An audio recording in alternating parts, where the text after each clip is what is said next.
Les contamos la semana pasada que estuvimos haciendo un repaso por todas, no las columnas, sino compañeros y compañeras que forman parte de esta alcaldía de Charlottetown.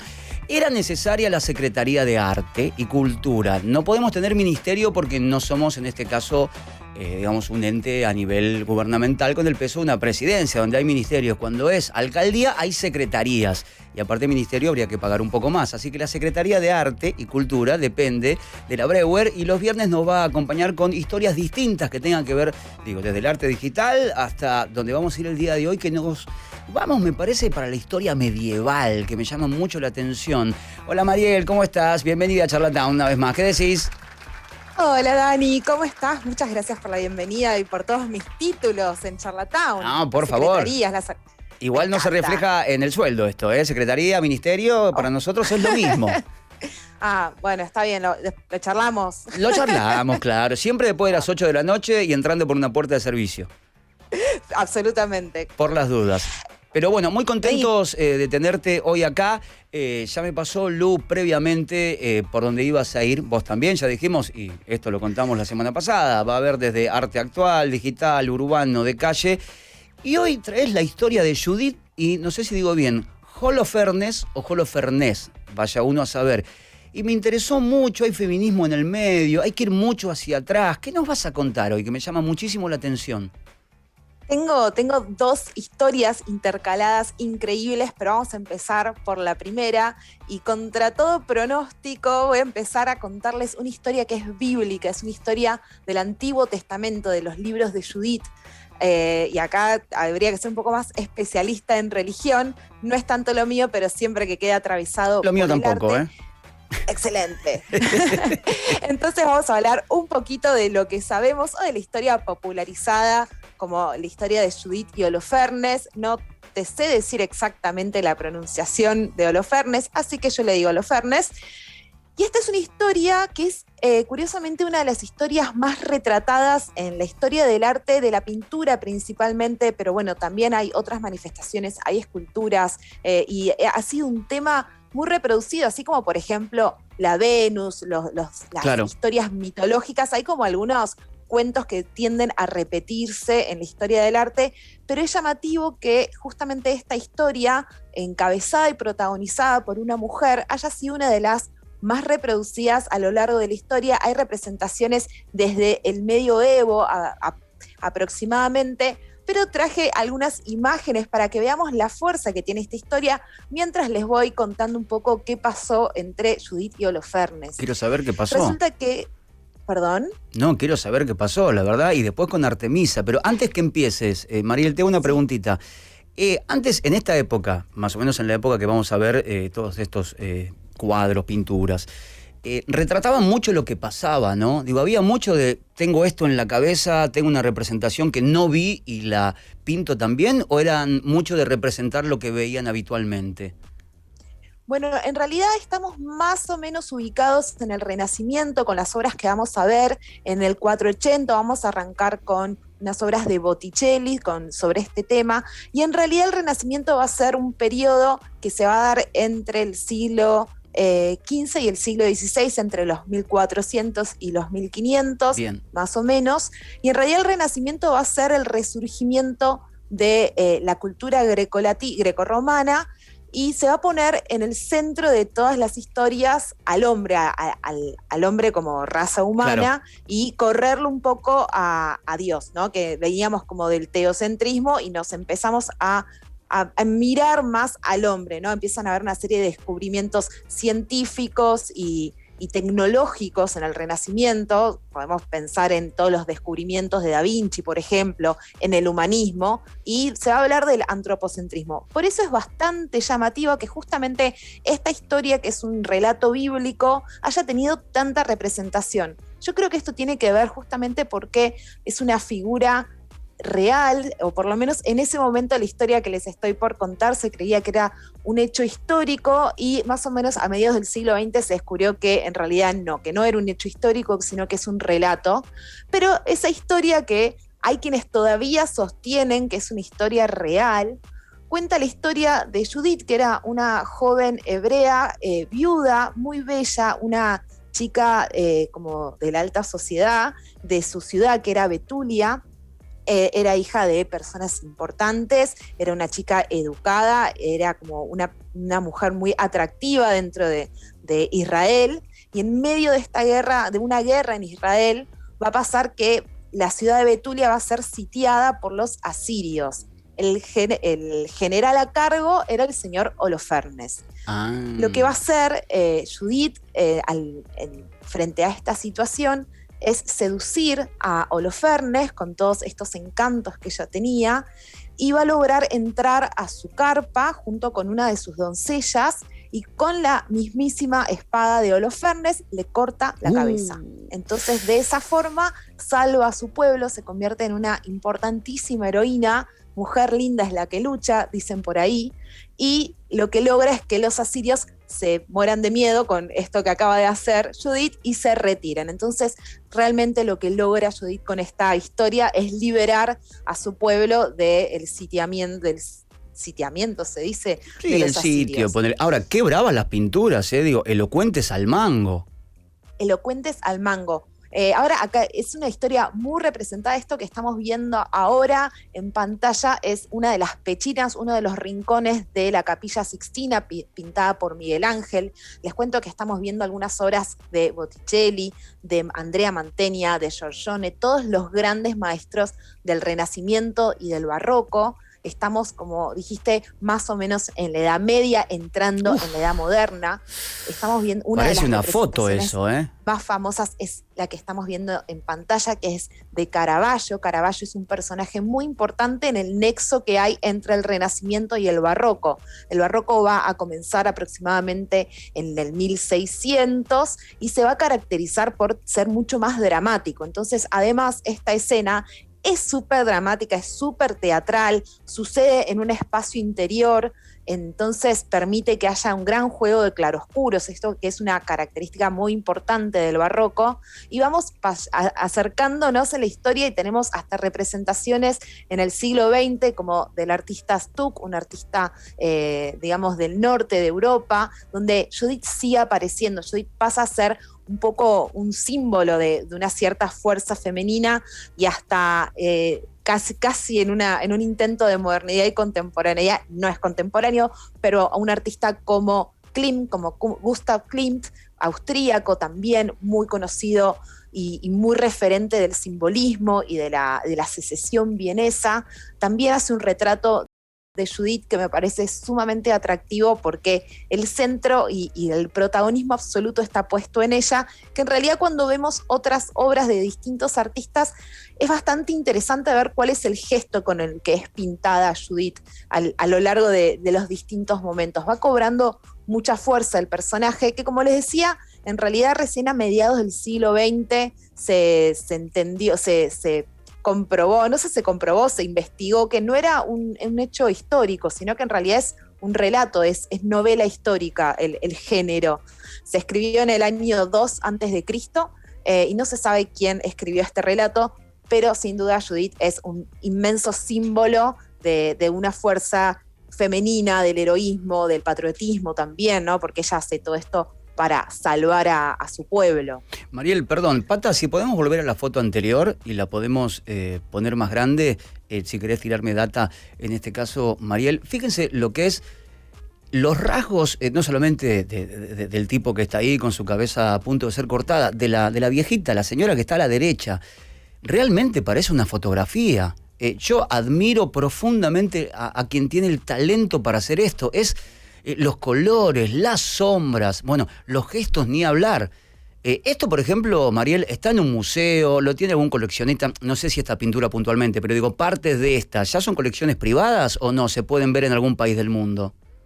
La gran mayoría de este tipo de obras que son muy importantes la novela histórica o ciertos relatos bíblicos son géneros muy importantes, eran los géneros principales de la pintura. Vos que recién me preguntabas si los artistas pintaban lo que veían en general, no, en el Renacimiento y en el Barroco todavía no sucede, no hay mucha libertad en cuanto a la elección de temas, sino que hay las academias un poco dicen cuáles son los temas principales de la pintura, por ejemplo, temas religiosos o relatos de la mitología, mientras que un paisaje en el Renacimiento no estaba tan bien visto, no era como una gran pintura. Claro. En cambio, hacer una interpretación de un relato, y además un relato interpretado un montón de veces, le subía la categoría a la obra. Caravaggio, como les contaba, que es el autor de esta obra, Wow. no solamente es súper importante como artista, sino que también hasta es casi dueño de un estilo del barroco, del caravallismo, porque como te estaba contando, él va a ser un poco como el enlace entre el Renacimiento y el Barroco. El Barroco se pone mucho más dramático, nos damos cuenta justamente por esos rostros, ¿no? La cara de Holofernes cuando está siendo asesinado por Judith. Judith tiene como una cierta dureza en el rostro, Sí, que me parece súper atractiva. Que la doncella sea una persona mayor también es una característica del Barroco. Se empieza a mirar un poco a la sociedad en su conjunto durante el Barroco, que antes no aparecían tantas pinturas de personas mayores o rasgos de personas locas, digamos, ¿no? En el Barroco era los corridos, las periferias de los cánones de la belleza, muy clásicos del Renacimiento, y entonces aparecen estas otras figuras, y todo lo que buscaba en el Barroco era ir generando el mayor dramatismo posible, generar estas sensaciones, interpretar una historia ya conocida, pero sumándole una interpretación personal. Acá podemos ver justamente esto de la iluminación, parece como si hubiera un foco iluminando en realidad es alucinante. a Judith, que es la protagonista del cuadro, y lo que le llega de rebote, digamos, de costado, de una luz bastante rasante a Holofernes para generar además más dramatismo sobre su misma figura. Todas estas son decisiones que van tomando los artistas en estas búsquedas, en generar un dinamismo, en generar fuerzas, tensiones dentro del cuadro, y sí todavía estamos en una época de extrema representación y mímesis, ¿no? Como que se busca que las figuras sean muy parecidas a lo que podemos ver a ojo limpio, digamos. Así que la historia de Judith y Holofernes fue interpretada muchas veces. Cosas que podemos observar en estas distintas interpretaciones pueden ser, por ejemplo, los atuendos, ¿no? En el Renacimiento estaba la costumbre de vestir a todos los protagonistas de los cuadros con la moda renacentista, aunque haya sucedido la historia 2 años antes de Cristo. Estamos como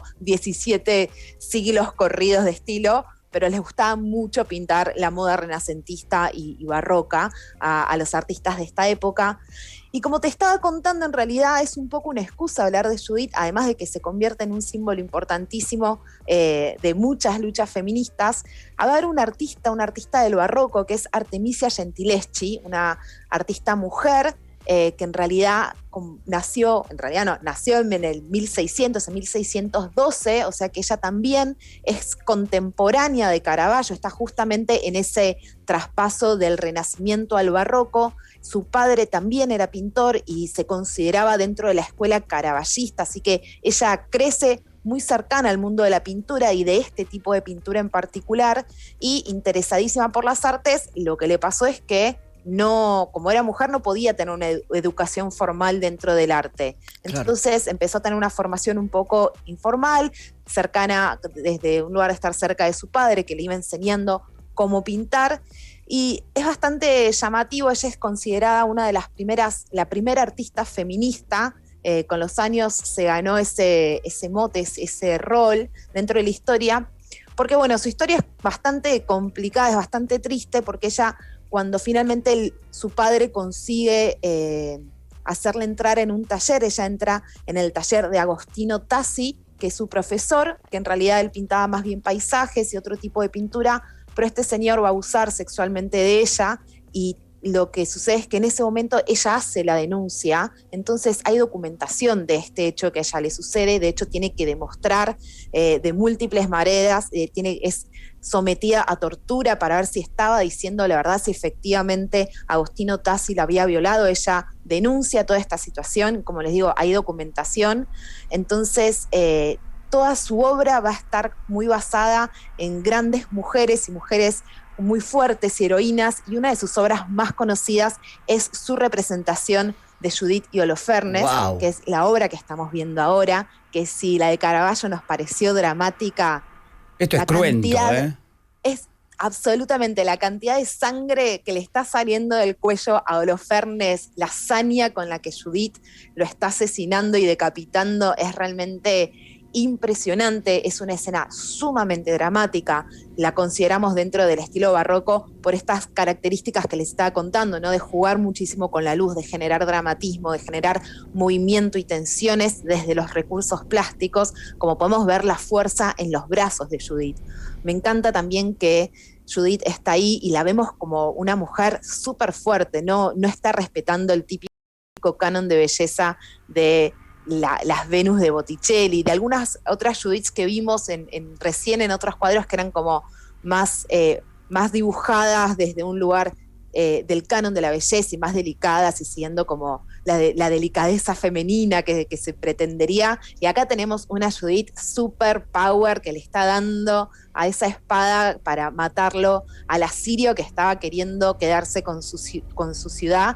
Y se habla un poco de este rasgo feminista en la obra de Artemisia Gentileschi, justamente porque hay una hazaña hacia los hombres que está obviamente fundamentado en una experiencia tremenda que ella tuvo, y ella además fue después de pasar todo ese drama, se convirtió en una artista recontra famosa de su época. Ella era amiga de Galileo Galilei, para que se den una idea. Formaba parte de los circuitos sociales más altos. Ella fue una artista que tuvo muchísima clientela en distintas ciudades de Italia, como Génova, como Florencia. Hablando de Florencia, ella además es la primera mujer en ser aceptada en la Academia de Diseño y Arte de Florencia. O sea, rompió con todas las normas que se podía en ese momento para ser mujer y para ser artista. También pintó para la corte inglesa. Todo el mundo tenía sus cuadros, pero misteriosamente, ¿qué pasó? Después de su muerte quedó olvidada por la historia, como tantas otras mujeres artistas. Y su figura no fue revalorizada, digamos, hasta mediados del siglo XX. Así que en realidad entre principios y mediados del siglo XX fue como redescubierta por los historiadores, no solamente por ser mujer, pero además por el inmenso valor que tienen sus trabajos, justamente por el rol también que le da a las mujeres. Ella eligió pintar a personajes como Cleopatra, vimos 2 obras donde aparece Judith. Las 2 escenas donde solemos ver el relato de Judith y Holofernes son tanto de Judith en la carpa, cuando está decapitando a Holofernes, como el momento en que sale con una canasta con la cabeza de Holofernes junto con su doncella. Entonces ahí también aparece esa complicidad entre mujeres, todos rasgos que hacen a gran parte de lo que es el movimiento feminista de hoy en día. Qué loco, así que ¿no? La historia de Artemisia es realmente impresionante y sus obras son fantásticas. La verdad que son fantásticas todo lo que estamos viendo. Ojalá lo puedan ver a través de vorterix.com. Insisto, es admirable la mano, el talento, ¿no? Cuando alguien tiene talento. Y Marielo, que quería preguntarte, por ejemplo, del caso de Artemisia, ella, a ver, si la mujer tiene problemas hoy, no me quiero imaginar si vamos tanto tiempo para atrás, pero sus obras, si las vendía, las podía vender a un valor menor que una obra hecha por un hombre, por ejemplo. Tenía mucho menos acceso, supongo yo, a los pintores. Bueno, en realidad no tanto, no. Hay diarios de Artemisia, se puede conocer bastante de su historia porque escribió su vida y se publicaron sus diarios. En realidad lo que sabemos de ella es que estaba bastante bien posicionada socialmente, tenía una gran clientela. Ella, después de todo este incidente, después de todo de ser atacada por su profesor, consigue... se casa, el padre, la familia un poco la obliga a volver a casarse como para reposicionarse en la sociedad, porque aparentemente era una vergüenza lo que le había pasado, a pesar de que es condenado Tassi y es expatriado, lo echan de Italia por lo que hizo, por ser condenado por violarla. Ella se casa, tiene como 4 hijos, pero el marido era flor de chanta y se gastaba toda la plata que ella ganaba. Así que después consigue separarse y decide tener una vida independiente, criar a sus hijos, vivir con la ayuda de 2 criadas que le ayudaban a criar a sus hijas y poder seguir trabajando. Así que además en su vida se posicionó para poder ser económicamente independiente. No te sabría decir si vendía sus obras más baratas que los artistas hombres, pero sí que es real que no todas las artistas mujeres llegaban a posicionarse dentro del mercado de su momento contemporáneo como lo logró Artemisia, pero realmente lo logró, lo consiguió. Obviamente estamos hablando de una persona sumamente fuerte, decidida a tomar en el 1630 y pico la decisión de vivir separada y criando a sus hijos y manteniendo a su familia. No estaba tan bien visto, te puedo decir.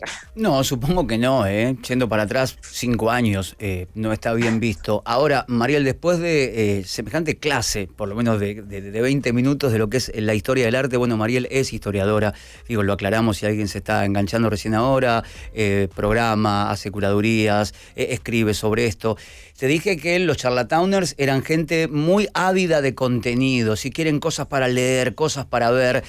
Sé que tenés ahí como una recomendación para ellos. Tengo una recomendación, hay una película, creo que es del 59, si no me estoy equivocando, una película italiana que se llama Giuditta e Oloferne, que les recomiendo verla, la película está completa en YouTube, es una versión bastante romantizada y de la década del 60 de la historia entre Giuditta y Oloferne, pero la vi varias partes y realmente está buenísima la estética y está bueno ver cómo ciertos temas siguen apareciendo y cómo se va resignificando a lo largo de la historia, ¿no? Porque hoy me pasó hace unos años paseando por algún museo importante de Europa, ver un montón de veces la escena de una mujer con la cabeza del hombre en la canasta y se va a caer, lo único que se puede decir al respecto, ¿no? Bueno, cuidado con la Judith, yo diría, de acá en adelante. Por las dudas, ojo, qué sé yo, o si llegás a la casa y tiene una especie de cuadro parecido a este, tenga muchísimo cuidado. Mariel, sí, la verdad nos paseaste por cine, historia, bueno, estos casos feministas que la verdad yo los desconocía. Si hay alguien que está necesitado de enriquecerse y aprender cosas todos los días, yo lo soy. Va a estar muy agradecido que estés con nosotros todos los días viernes. Así que gracias por esta primera intervención. Tremendo, ¿eh? Me quedé con muchas preguntas, interrogantes y muchas ganas de ir a un museo ahora mismo. Así que te lo agradecemos. Muchas gracias a ustedes por el espacio y nos vemos el viernes que viene. Obviamente, te mandamos un besote. Gran fin de semana, Mariel. Igualmente, adiós. La pueden seguir en Instagram, @labreuer, ¿sí? Va a estar con nosotros esta gran historiadora de arte. Por favor, qué buena mano. Primero, qué buena mano para dibujar más allá de todo lo que sabe Mariel y cómo lo presenta. Y después, estas dos historias feministas que yo desconocía y están a veces perdidas y nos llegan tarde, o por ahí son temas de hace 500 años atrás, esa edad media, y uno dice, a ver, hay que revolver ahí, ¿qué vas a encontrar? Pero mientras tengamos gente que sepa tanto, la verdad, vamos a encontrar un montón de cosas. Son las... Mirá vos, ya pasaron 22 minutos. Lindo momento para escuchar esta canción que eligió Mariel. Miren.